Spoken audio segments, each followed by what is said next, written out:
What up? What up? We are live. What is up, YouTube? Good to see you guys. It's been a while since I've been live on my YouTube channel, and I'm really looking forward to this one.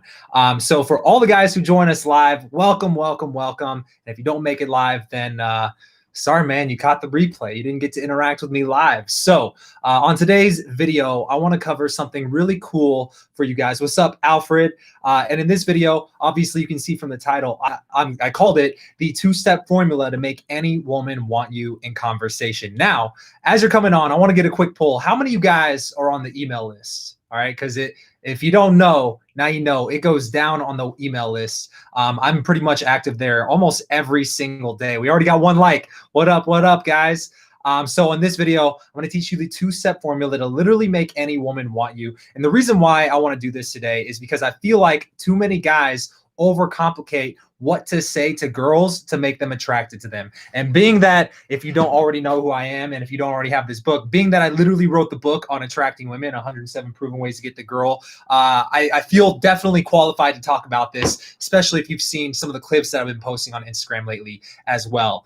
Yeah, hey James, so glad to see you. I am on the email list. What up, dude? What up? You know, it really throws me off every time someone calls me James. Maybe it's like you're calling me by my last name, but I don't know. For some reason, I feel like you guys don't realize my name is Patrick, but it's Patrick James. All right, so let's get right into it.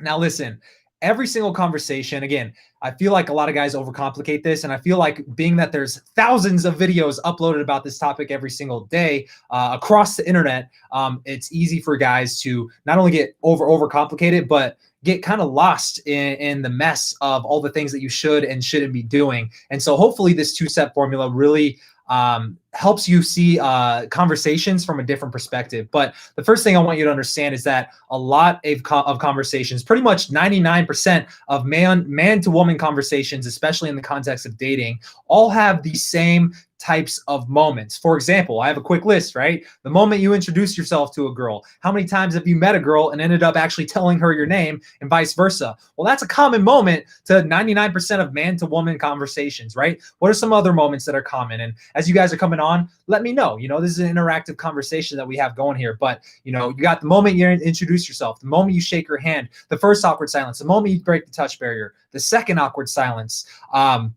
the moment you ask for her number, the moment she finishes typing her number into your phone, the moment that she tests you for the first time, the moment you lock eyes with her for the first time, the moment you hold extended eye contact with her, the moment you invite her back to your place, the moment she pulls away. I could go on and on for days. But here's the thing, man.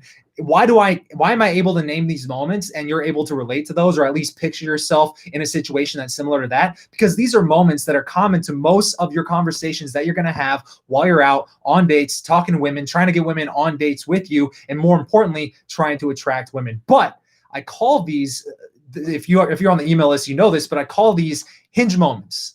Hinge moments, not like the dating app Hinge, which is all about developing relationships and whatnot, but I call it hinge moments because like a hinge, like a door, these are the moments of conversation that literally are common to most conversations as we've established. But depending on how you treat these common moments, it can literally alter the course of your direction of how this conversation goes, like a hinge. Does that make sense why I call it a hinge moment? So literally one little slight shift into what most guys would do in that situation, or what she expects most guys to say in that common situation, a slight shift in what you do can make all the difference between her actually wanting to see you on a second date or not, her being attracted to you or not, or worse, her writing you off completely and you going off into the friend zone and fading off into the distance like the sea of mediocre men out there.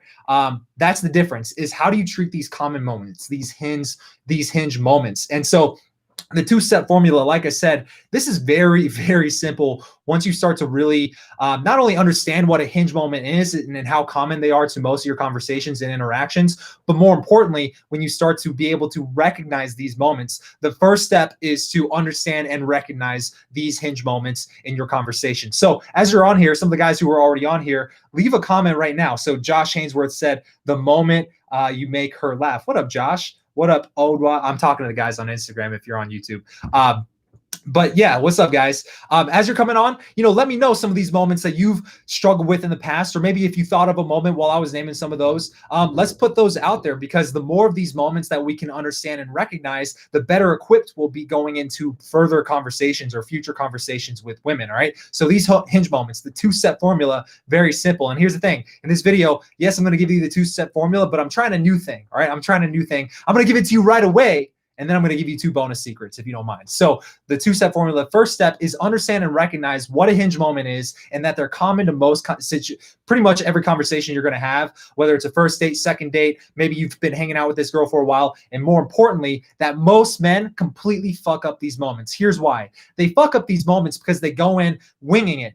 They go in thinking that they're just going to figure out what to say, or they don't really realize the power of these moments, and they go into these unprepared. And if you do that, then you're likely going to have these moments work against you. Here's why. Because let's take the moment that you meet her, the moment you introduce yourself, for example. Did you know that 99 or 96.5%, if you look at the research about this, so some of the social experiments that have been done, if a guy starts off introducing himself just by saying, hey, I'm, and then whatever your name is, like 99% of men are going to do, what is he most likely to follow up with in that conversation? Especially if you just approach this girl, for example. All right, let me ask you that. What do you think a guy's naturally inclined to say next after he introduces himself to her and says, hey, I'm Patrick, or hey, I'm Josh, and then she says, hey, I'm Becky, and then you're like, well, what do I say next, right? Every guy feels that way in that moment. And unfortunately, most guys are going to follow up with, hey, what do you do? Where are you from? What's your major? What brings you here tonight? Can I buy you a drink? Blowjob? Blowjob, right? You're just very approval seeking. I joke about the last one, but you're literally approval seeking. But more importantly, you are doing what every other guy would do in that situation. And so in psychology, there's a term that's literally called pattern interrupt. And it's what a lot of good videos on YouTube have, is just what is something that can snap you out of the haze of just mindlessly scrolling through YouTube or through Instagram. It's going to interrupt your pattern of mindlessly scrolling and stop you in your tracks and get your full attention.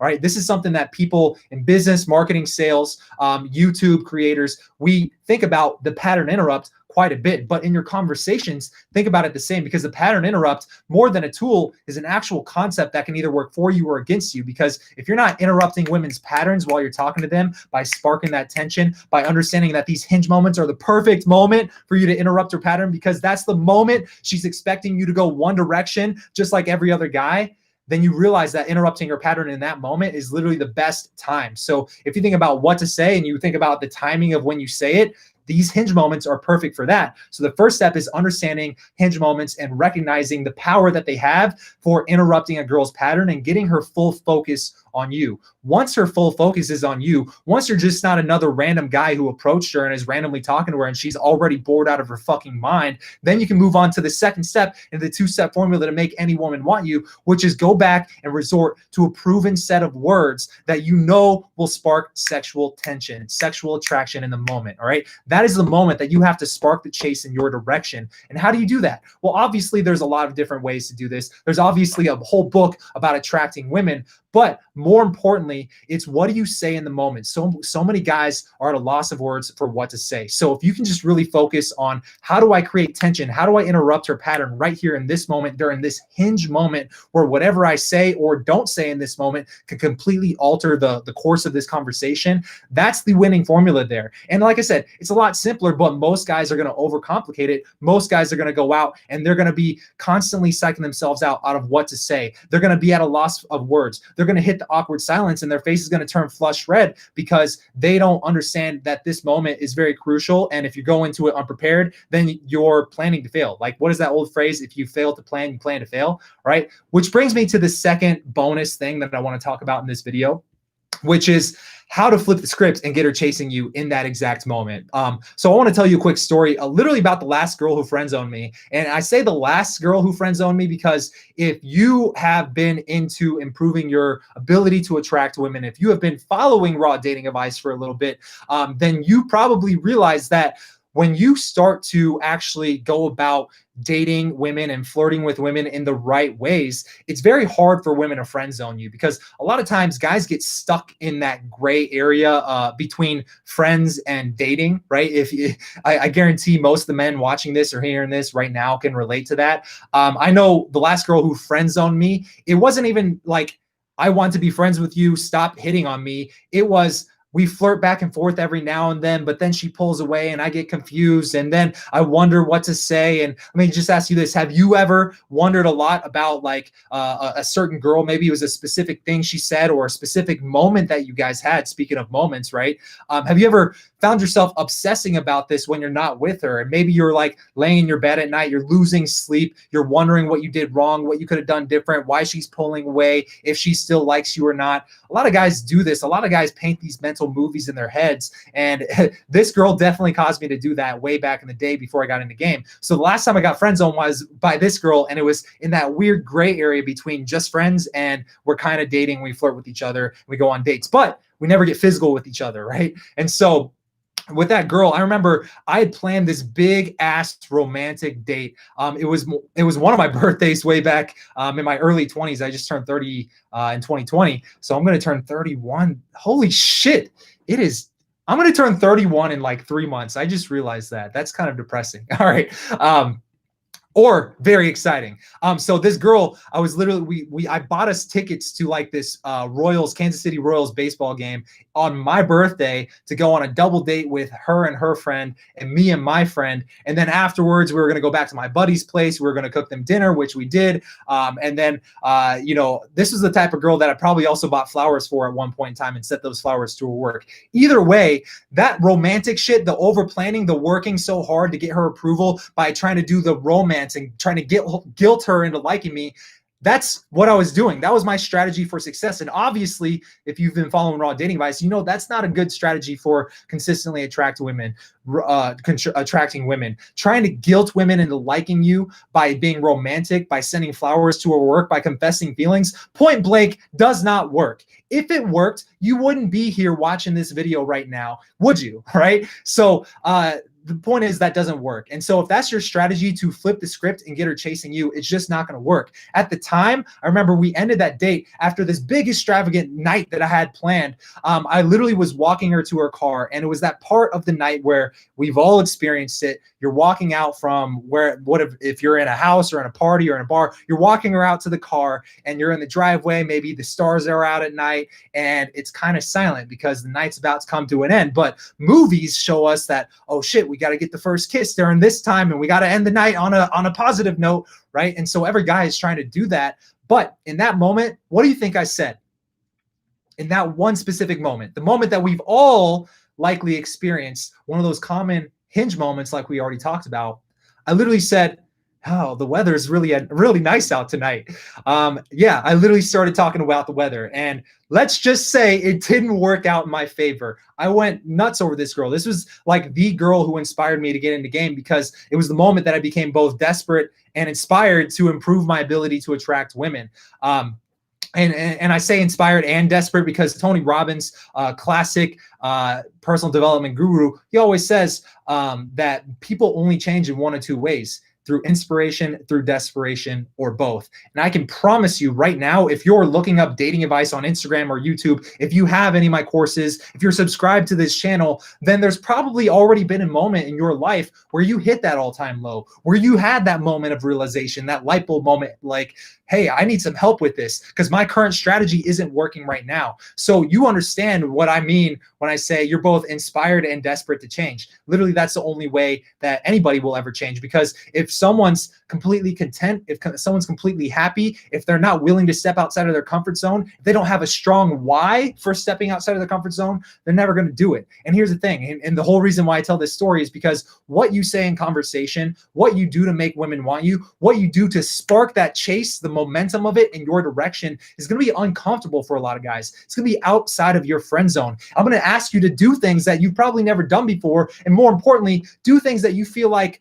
aren't the nice thing to do, aren't the romantic thing to do.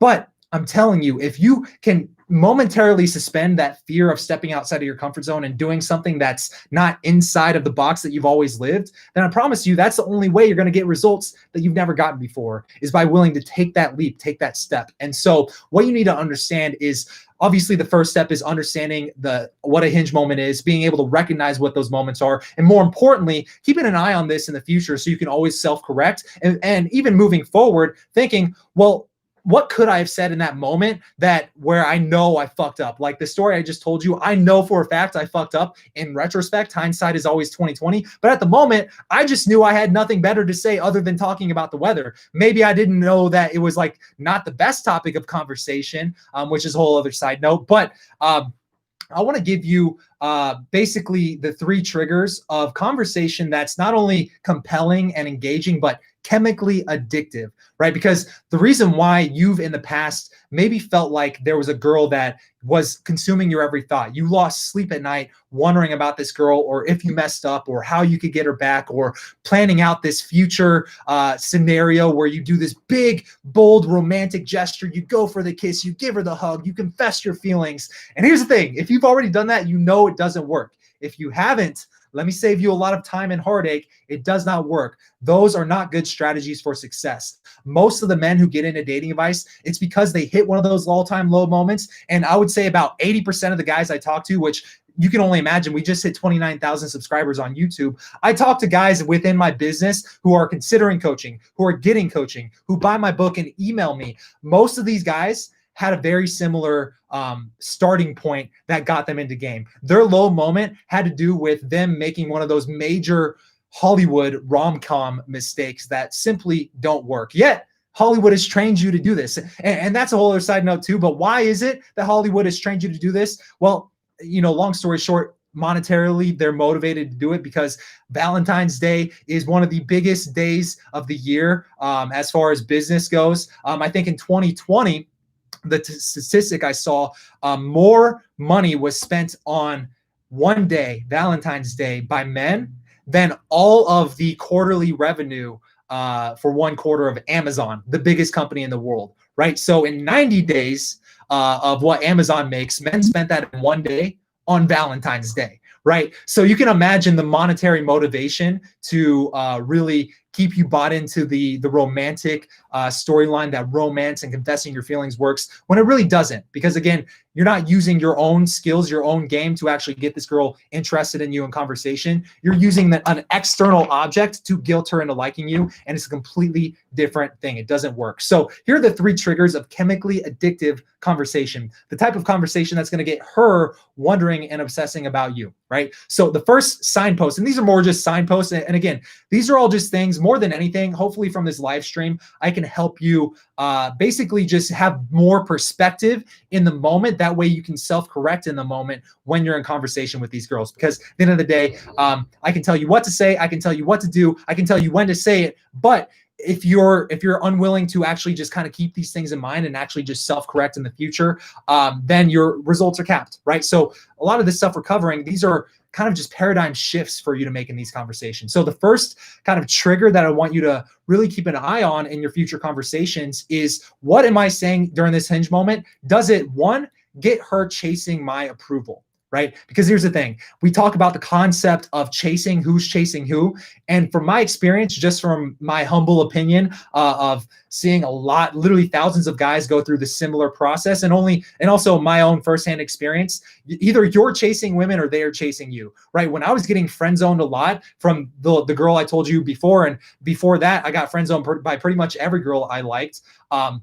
I would always almost sense like there was a moment where we were both into each other, and maybe we're kind of just like jockeying for who has the upper hand in this dynamic, in this interaction. And if she's attracted to me for whatever reason, and maybe there's a little bit of a flirty vibe, a lot of us can get a little bit of interest from women, maybe just organically as we're going about our day, even if you don't have good game. But the guys who have good game, what separates you is being able to keep it to where she's slightly a little bit chasing your approval more than you're chasing her approval, right? You're a little bit less sold on her than she's sold on you, right? One person is always chasing the other. And so that's why you got to keep in mind what you say during a hinge moment really comes down to the first criteria, which is, does what you're saying right now get her chasing your approval? Or does it somehow imply that you are the buyer in this interaction? What do I mean by that? If you went to get an Audi or a Tesla today, and you went to the car dealership, or I think Teslas have like stores in malls. They don't even have a car dealership, but you went car shopping, you went to the dealership and you're like, I want an Audi. And the guy's like, okay, well, tell me about what you want. And you're like, okay, well, that one looks nice. Show me that one. Or how about this one? How does that compare to that one? Right? What you're doing is you're asking all these questions that imply I'm the buyer in this interaction. I already know that what kind of car I want. Now I want to explore my options. And so that's really what I mean by having the frame of the buyer in this interaction. And so what you say should frame you as the buyer. Second criteria, there's 3 of these triggers. Second, how you flip the script is what you say needs to raise your perceived value in her eyes. It needs to raise your perceived value in her eyes. Why do I say perceived value? I say that because perceived value is different to everybody. That's literally the definition of perceived. It's my perception of your value in this moment. When you have to use romance or Hollywood tactics to try to guilt women into liking you, what does that say about your perceived value as a man? How does your value in her eyes get affected by that, right? If you can't trust on your own your own game, if you will, to get this girl interested in you, then what you're saying is I need things outside of myself to increase my perceived value. And if that's the frame that you're coming from, who's the buyer in that interaction? Who's chasing who in that interaction? And who is the more valuable asset in that interaction, right? So when I almost like not struggle, but hesitate to use words like value and buyer, because I don't want you to have the other misconception that, it takes money to get girls. It doesn't necessarily take money to get girls. I was getting girls when I was dead broke, right after I dropped out of dental school, to become a dating coach for several years before anybody knew who Patrick James was, before I had any YouTube channel, before I had 107 proven ways to get the girl in book format. I was a guy who was living off of leftover student loan money until I could get this thing working and get some clients, right? Obviously, I came through that, but for a long time, I was getting the same results: student loan money, without student loan money, dead broke, trying to make a business work, having a thriving business, and now having a really fulfilling relationship with a woman who I met you doing exactly what I teach on my channel. And so that's why I say I hesitate to say words like buyer in the interaction and value, because value is really subjective, right? It's all subjective. For example,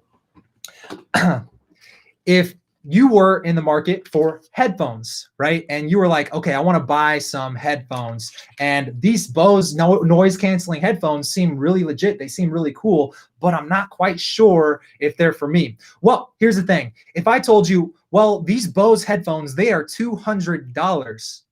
You want to give me money right now? $200, right? More often than not, you're going to be like, do I have $200? Do I think it's worth $200? I don't know. I'm not sure, right? And you're not quite sold.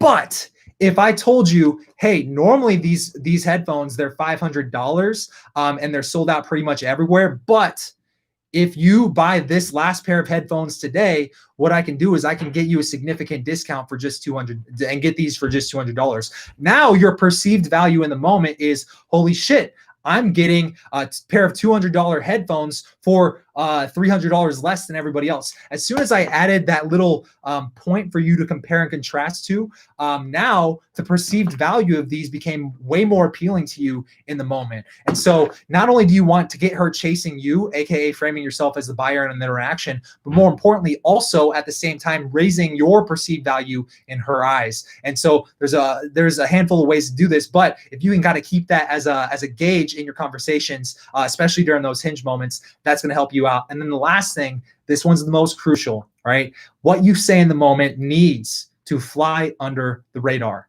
It needs to fly under the radar. There's two reasons for this. The first one is good game is not flashy. All right. Despite what you've seen out of all the infield footage that used to be posted on YouTube and no longer is posted on YouTube because YouTube banned all infield footage. If you look at a lot of that stuff, it's really flashy. It's really over the top. But you might go out and you're like, well, shit, I don't have good game because I didn't pick her up and spin her around and pull a three-way makeout and then pull home this threesome at 2 a.m. in the morning. Like if you're comparing and contrasting yourself to someone's highlight reel, then obviously you're gonna be disappointed with your average consistent results, right? And when I'm talking about improving your ability to attract women, I'm talking about the average. I'm talking about pretty much every conversation you go into, you can consistently get that result. It's not every day you're going to be having a highlight reel of three-way makeouts and shit. That's just not realistic, right? Especially for the average guy consuming this type of information, the average guy looking to improve his dating life, the average guy starting from scratch. All right. So it has to fly under the radar because if it's the more subtle, the better. If it's too obvious, if it feels like a pickup line to you, then it probably does to her too. And more importantly, if it feels like it's too obvious in the moment and it does to her too, then you're not actually leaving her the room to wonder about you later on. You take out the mystery from this interaction. You take out the mystery of are you into her or not? Because the moment it feels like it's over the top, the moment it's kind of to try hard, that's where everything you've done up to this point to try to raise your perceived value, to frame yourself as a person who she's chasing, the person in the power position in this interaction, in this relationship. If it doesn't fly under the radar and it's too obvious, it's too over the top, it's too try hard, it's basically the same thing as buying flowers and sending it to her work and confessing your feelings to her. You're using this thing that's clearly you're basically using something that tells her exactly what your intentions are. You wouldn't have said that thing to her that was way over the top had you not been interested. And now she knows the end of the game, right? She knows you're interested, right? So here's the thing. They call it seduction because seduction, there's a difference between forcing someone and getting them to want to do it. There's a difference between coercion and subtly kind of just compelling them to come your way, right? It's a good idea. It's one thing for me to tell you something. It's another thing for you to conclude it. And so if you can kind of keep these three triggers of emotionally addictive conversation that has her wondering about you later on, that way she's actually trying to win you over time. It really comes down to those three things. How good are you in those hinge moments? And in those hinge moments, are you saying the right words to get her chasing your approval, raise your perceived value in her eyes, and also words that fly under the radar? Which brings me to the last and final thing. The one thing that I feel like has always been something that has really been my claim to fame as a dating coach over the last few years is I've always had an ace up my sleeve, which is kind of ironic. I literally have a spade tattooed on my sleeve. I used to play a lot of poker, and I got this as my first tattoo when I went to Vegas a couple years ago. But it is a nice little reminder. I didn't have this purpose or this intention when I got the tattoo, but now that I have the tattoo, it's kind of a reminder to always have a backup plan, always have an ace up your sleeve. So, one of the most life-changing pieces of advice that I've ever received, the piece of advice that's probably responsible for you even knowing who Patrick James Raw Dating Advice is, and even being willing to or able to watch me on Instagram or YouTube Live right now, is this one piece of advice. And it was right before I dropped out of dental school. I had gone to a little workshop from this guy who I looked up to as a mentor, as someone who I wanted advice from, not really in game necessarily, but for business. This was the person who encouraged me to drop out of dental school and pursue my dream of becoming the world's #1 dating coach. And we're well on our way there. And so what this person told me was, I basically was like, I want to do this thing. I want to launch my book. I want to be a dating coach. I want to have a YouTube channel, but I'm in dental school. I have tests pretty much every single day. I'm always studying. I have to be in class. And I feel like I can either choose sleep, school, or building this business. I can choose two of the three. And what I was choosing was school and build a business, which meant I wasn't sleeping at all. And so I was kind of at that breakout, that burnout point where it was my make or break moment. And they told me something very interesting. They said, you must always protect the downside, right? First off, they said you can't climb two ropes at the same time, right? If you climb two ropes at the same time, it's like Confucius say, the man who chases two rabbits catches none. You can't be a dentist and be a dating coach at the same time. You have to choose one, make that your purpose, and go all into it. And so at the time, my purpose was, getting into school, but also getting into dental school prior to getting in there. But more importantly, improving my game. If you're watching this and you're someone who's interested in improving your conversations right now, one of your main purposes in life right now should be doing everything you can to take action to improve your game 1% every single day. When I was improving my game, the only reason I got it to the point where it is now, where essentially about 9 years later, 10 years later almost, I literally have 29,000 subscribers on YouTube. I've sold thousands and thousands of copies of my book, and I have an entire email list of loyal and rabid people who are craving my advice, right? The only reason that happened is because I wasn't dabbling, right? I was all in. This was my purpose. I wanted to not make women my purpose, not a specific girl, but me improving myself and my ability to attract women in conversations for me. When I made that subtle shift and when I took on that mindset, now taking action was just like, it was a side benefit. It was a given. It was automatic. I didn't have to try to take action. I was pulled to take action, right? Right? It's kind of like seduction, or like what the example I gave. It's better to conclude than to be told by someone on your own, right? For me, I didn't have to force myself to take action to improve my game, to seek out the slight edge in every opportunity I could, to have the leg up on my competition, and really more importantly, just understanding what to do and what not to do, right? I was driven. Right. And right now, if you're not getting the results that you want, either you have the wrong strategy for success, the strategy that some of the strategies we've already talked about in this live stream, or two, you're a dabbler, right? You're not fully driven. You're kind of just half in, half out, right? And that's cool. I mean, there's more power to you if you kind of just want a few tips here and there. But if you're serious about improving this area of your life, you can't be a dabbler. You can't be half in and half out. This isn't the hokey pokey, all right? You got to be all in, and you got to make your purpose improving your game for you, not for Becky, not for Susan, not for Janice, right? For you. Okay. So that means when you approach a girl, you don't approach the girl to get her approval. You approach the girl because you wanted to approach her and see if she was someone that you wanted to bring into your life. It's a subtle mindset shift, but really from the outside looking in, looks exactly the same. But what makes all the difference is right here between your two fingers, the intention going into the actions that you take. All right. And so if you can take that mentality, that's really going to do you the best. Right. And so when I talk about an ace up my sleeve, basically what it was, for relating it back to the conversations, he said, you can't climb two ropes at the same time, but he also said, you must protect the downside. All right. Richard Branson says this in his book, Screw It, Let's Do It. By the way, great read. He's a very entertaining writer, and he uses huge font, which is kind of why I like it, because it's very easy to read the whole book. But he always says one of the things that he's always done really well is protecting the downside. If he went into a risky deal or a situation or a business venture, he always knew what was the worst case scenario. If this doesn't work out, what's the worst case scenario? And if that worst case scenario was something he could live with, if it was something he could protect the downside or find kind of a fail safe just in case the worst case does happen, then you're good to go. And you're actually minimizing your risk going into future interactions, future deals, et cetera, et cetera. So the way that I've always protected the downside, not only in dating by being super committed and fully focused and really trying to improve my results and my skills in dating, the one thing that helped me protect the downside is I've always known exactly what to say. I've kind of always been a person who's sought out patterns in conversation. A lot of the patterns that we've talked about, it really comes down to the hinge moments. And then I started paying attention to what did I say in that moment in the past that worked? And what did I say in the past in that moment that completely fucked me up, that really screwed up my results? Like a hinge, it made me not even on this girl's radar, right? And so the way you protect the downside is having a proven set of words or lines or routines or something you can always fall back on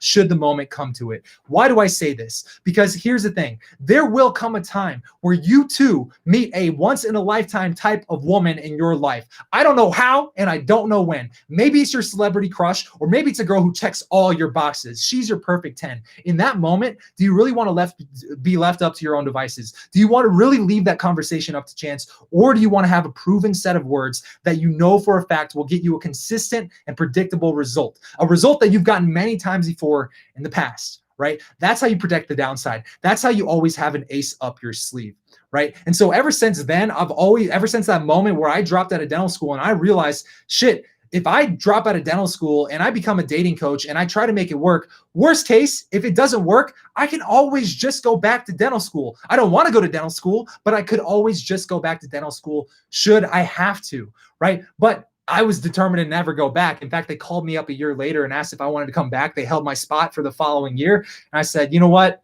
I'm good, right? To me, I never want to look back and I never want to be moving backwards in life. And right now, if you're at a moment in your life where you know you want to improve your game with women, you know you want to have attractive conversations with women, and more importantly, improve your ability to do so, and you've had those moments in the past where you've completely fucked up the conversation, or you know that something could have worked out in your favor had you only said something different in the moment, or if you had known something to say in the moment, then the way you protect the downside right now is making sure that moving forward, you are never at a loss of words in those crucial, pivotal hinge moments ever again. All right. So if you're on the email list and you're watching this video right now, then you know that for the last week, we've been launching this new program to Raw Dating Advice called Words That Make Her Want You. And if you're watching this live, go to the link in my bio on Instagram or on the description of this video. You can actually check out all the information about Words That Make Her Want You and if it's right for you or not, right? But if you're email list, since we're live, I figure right now, since we've kind of already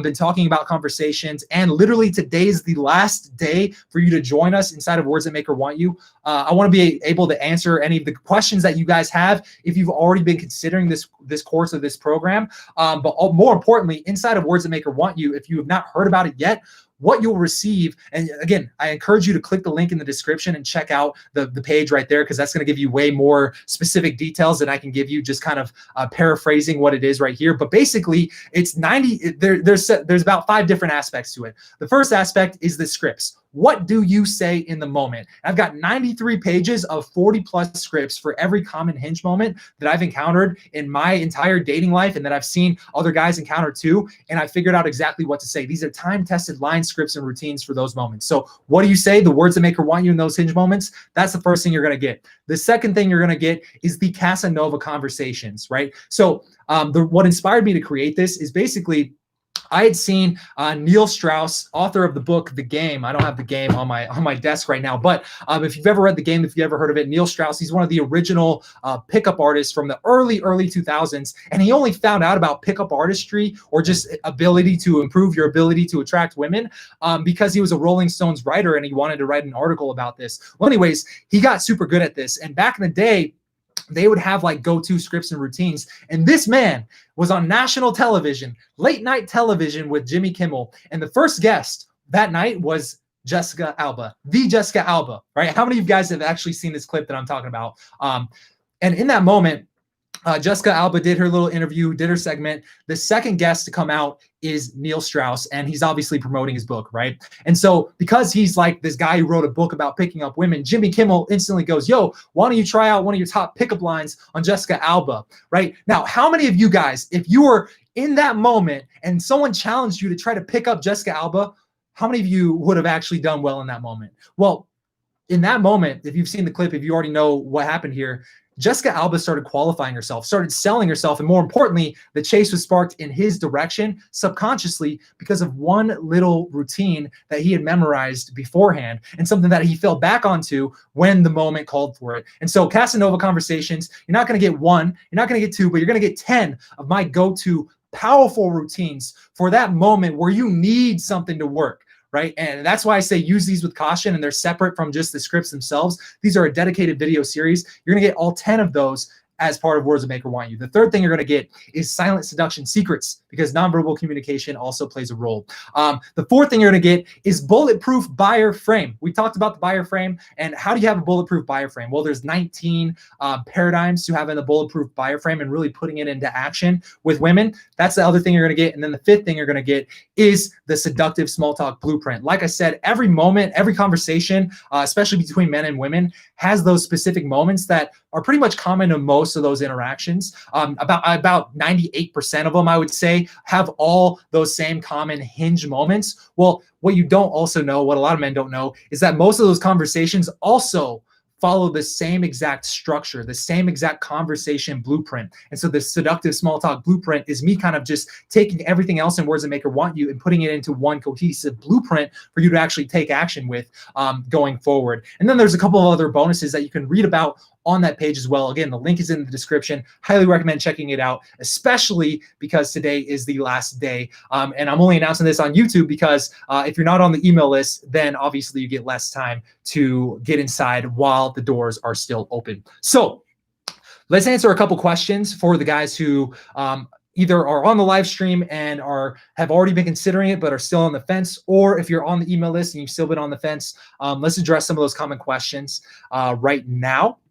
All right, so the first question that we've been getting is, what if I'm bad at memorizing things? Like, do I really have to memorize 93 pages of 40 plus scripts? Absolutely not, right? And here's what I go back to. Yes, you're going to have to memorize them. Obviously, you got to read it. So if you can read, you can actually figure out what to say. But I always relate it back to when I was in middle school.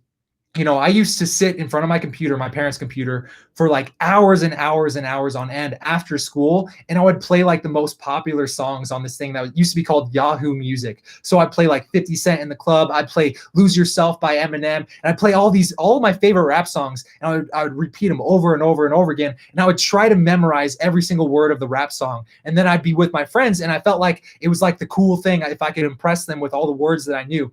Well, here's the thing.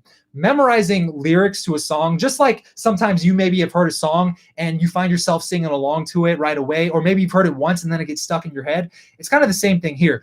My mom used to always go, Patrick, well, if you can memorize songs that well, why can't you memorize, your schoolwork? Why can't you memorize geography that well? Well, the answer is very fucking simple, because I'm bored as fuck by geography, because schoolwork bored me. How many things did I actually learn in school that prepared me for what I do today? The thing that I'm doing right now, what did I do in school that actually prepared me for this? I would say the one relevant class to this is probably public speaking, which I took in college, which I got a C in, right? So obviously school, that's a whole other conversation if that's a scam or if it's right for everybody or not. But schoolwork bored me. That's why I didn't fucking memorize it. But if I can hear a song that really interests me, that I was interested in, it would get stuck in my head and I would try to memorize all the lyrics. These scripts and lines and routines are the exact same thing, right? Kind of like when you get that same script or the same song stuck in your head, these scripts are the same, right? It's going to be because you're interested in this and because these are emotionally relevant to you and because it's probably something that's going to interrupt your pattern. It's probably something different than what you're currently doing.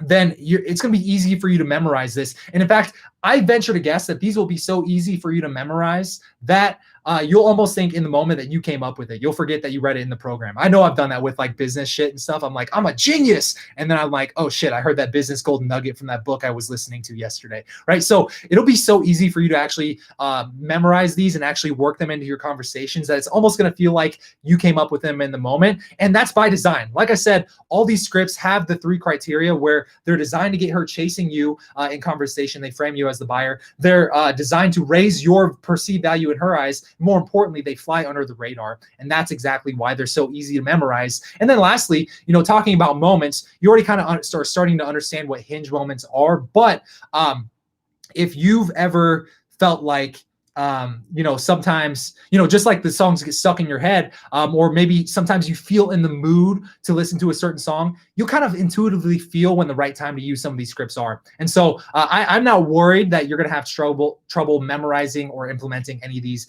into your conversations just naturally, which is kind of cool. It's like in the description, I said, what if you have a skip button to make women want you in conversation? Well, this is literally the skip button, is knowing what to say in the moment with no guesswork, no trial and error. And these are already proven lines and routines. So the next common question we get is, do scripts actually work? Now, we've talked about this a little bit, but one example is, the Wolf of Wall Street, or if you've ever had like a phone sales job, or any job that involved you being in like customer service or retail or anything like that, you'll know that all these major companies, all these big sales call centers, they all have scripts for on the phone. Now, why is that? The Wolf of Wall Street himself, the man who made billions of dollars, maybe hundreds of millions of dollars over the phone, closing people for money over the phone, He had a script. He makes every single person on his team use a script. Every single salesperson that he trains use a script. In fact, I was listening to his audiobook.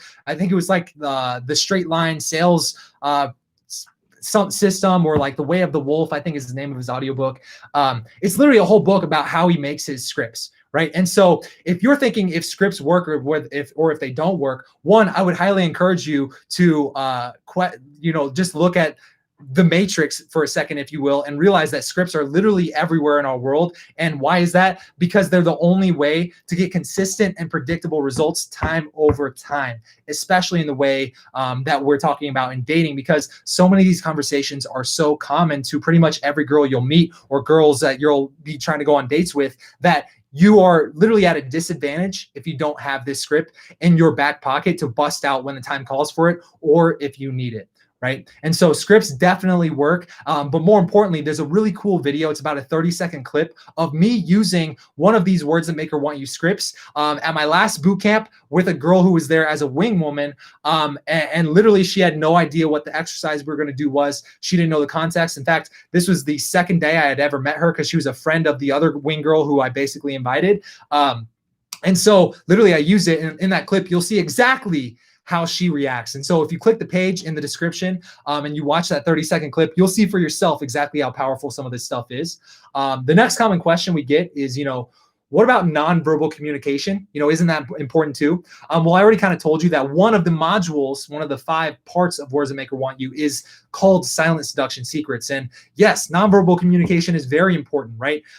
There's another classic example that you probably aren't even thinking of, that is stand-up comedians, right? If you ever listen to Joe Rogan's podcast or something like that, stand-up comedian, has the #1 podcast in the world. He always talks about the process of being a stand-up comic, and really the process of coming up with their 60-minute basically Netflix special or 60-minute show that they put on and do tours of around the nation. Well, anytime they put 60 minutes together of jokes, they have to relentlessly test every aspect of that 60 minutes. And so these are scripted jokes that they are practicing 3 to 4 nights a week, every single week for an entire year before it's finally ready for the Netflix special. Now, why is that? Why are they testing the tonality here, changing the punchline, moving it over here? They're testing every little thing until it's perfect. But when it's perfect, when it's proven to get laughs, that's when it's ready for the special, and they're presenting and showing up as their best, most funny self. Well, it's the same concept here, right? When you learn the Words That Make Her Want You, obviously knowing what to say is half the battle. Knowing how to say it is the other half of the battle. But with all the examples I give you, and I even detail exactly how to do it, you practice it in the mirror a couple times, you're going to get it down. When you go out into the real world, you actually apply these to your conversations. More than likely, the first time you use these, you're going to get a different, if not a better result than you've ever gotten before. The best thing that can happen to you is if you get a different result, right? Even if it's not the best, I would say super fast success is almost going to work against you because you're going to get a big ego. But if you get a different result, that's just enough to make you realize that, hey, maybe there is some better strategies from what I was doing before. Because that's what happened when I really first started going out and applying this stuff for myself. Was I didn't get the best result right off the bat, but I got a different result. And that different result was something I could now build on over time. And so it's only going to take 2 or 3 times of maybe you tweaking your tonality here, not even changing the punchline like a joke, because these scripts are tested, but you'll find the right tonality. You'll find the right middle ground, especially when you do what I tell you in Silent Seduction Secrets. All right. So nonverbal communication obviously is important, but as you can see, Words That Make Her Want You is more than just a few lines, routines, and scripts designed to make women want you. It's an entire system where I've broken down my conversations and how to have attractive conversations into 5 components. The other question is, how quickly will I start seeing results from this? Again, this is a skip button, right? You could spend 9 years like I have trying to test and tweak these scripts until they're perfect, or you could just learn what to say and get the scripts right now and go out as soon as tonight and start applying them, right? And so here's one thing I can say: the more that I've grown as a dating coach, as a man, as an entrepreneur, as a YouTuber, as a creator, one thing that you are going to realize, especially if you're young, is that people who achieve at really high levels in life, they value one thing more than anything, I don't care what your goal is or what your purpose in life is. If you achieve at high levels, you value one thing more than anything, and that is your time. Because time is literally the one thing that money cannot get more of. All right. Prove me wrong. Change my mind on that. You won't be able to. Right. So if you're someone who wants to improve your conversations with women, to me, this is a no-brainer because you could either spend the next 9 years trying to figure out scripts like this, trying to get some level of success, but you'll never actually have these words that are proven to make her want you that are unique to me and me alone, especially when all the other guys on Raw Dating Advice are equipped with these. You could try to do this on your own, or you could shave 9 years off the learning curve, get what to say, and press the skip button right now. All you got to do is press the skip button, and that skip button is in the link in the description. Last question. Is this a one-time investment? Yes. You're not going to get charged again if you buy words that make her want you. If you invest, you're going to get instant access to everything. And that's it. Very straightforward, exactly how I like it. And like I said, find out all the details, all the information on the page, on the link below in the description. Or if you're on Instagram, go to the link in my bio. That said, hopefully you got some value out of this. And more importantly, hopefully this video gave you more perspective on how to approach your future conversations moving forward. And even if you don't join Words That Make Her Want You, start paying attention to these hinge moments for yourself. And more importantly, start kind of paying attention to what works and what doesn't work for you in the moment. Because what you're going to find is that more often than not, if you can stick to what we've talked about in this video, you're going to be light years beyond all the guys who are going into these moments unprepared or just trying to wing it. I promise you that. So that said, I'm going to get out of here, guys. Hopefully you got some value out of this. Leave a comment, subscribe if you're not already subscribed to the Raw Dating Advice family, and I will see you in the next video. Oh, by the way, I don't know if you can tell, but we've been really grinding on my podcast. That's on my second channel that we started, that where we talk about everything that's beyond dating advice. I put that on a second channel so that way we can keep this channel unique to dating advice. But that said, we're going to start up the Raw Dating Advice podcast again. We did like 4 episodes when I first set up this studio. But the studio, I'll be honest, we built this for the podcast on the second channel because I wanted to start that podcast. It's been a dream of mine for 2 years, and I figured in 2020 I might as well fucking do it. So I did it. But with Raw Dating Advice, we're going to get back into, if you've liked the last 2 or 3 videos, I know a lot of guys have been really loving the last 3 videos we uploaded a couple weeks ago. We're going to start doing one of those videos every single Monday. And then on Wednesdays, we're going to do a Raw Dating Advice podcast. So episode 5, which we haven't done in a while, episode 5 is coming next Wednesday. And on Monday, we're going to have another video. So subscribe, get excited for the new schedule, but also check out the other channel on the podcast, and I think you guys will like that too. So that said, join Words That Make Her Want You if you're interested in that. The page is in the link in the description. Today's the last day to join, especially if you're catching the replay on YouTube or Instagram, and I will see you guys on the other side. Peace out. All right, Instagram.